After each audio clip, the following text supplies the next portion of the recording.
Hello again, guys. Do you ever wonder why we have to pray?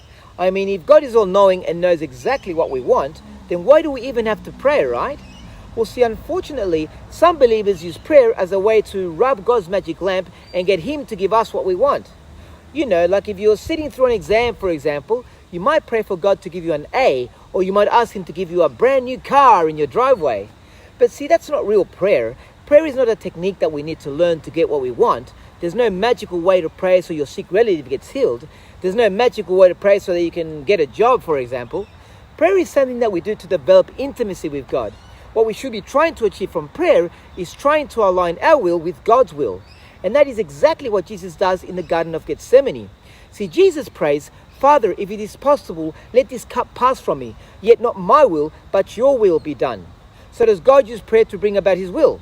Well, of course He does. That's why in the book of James chapter 5, verse 16, James writes, "The prayer of a righteous person is powerful and effective." So God uses our prayers to bring about His will. Now, does that mean that God depends upon our prayers? No, of course it doesn't. God does what He chooses to do.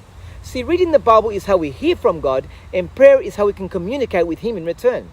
Reading the Bible alone doesn't give you a relationship with God. People who don't even believe in God have read the Bible. And I know some atheists out there that can even quote the Bible even better than some Christians. But they don't have a communication with God or a relationship with God. So we should all learn to pray deeply from our hearts, because prayer is us trying to connect with the one and living God who loves us deeply and wants to bless us. I'm Fab, and I pray that you continue to set aside at least half an hour each day to spend quality time with the Lord, so you can strengthen your relationship with Him, and in return, He will let you know what His will is for your life. God bless you all, and keep on praying.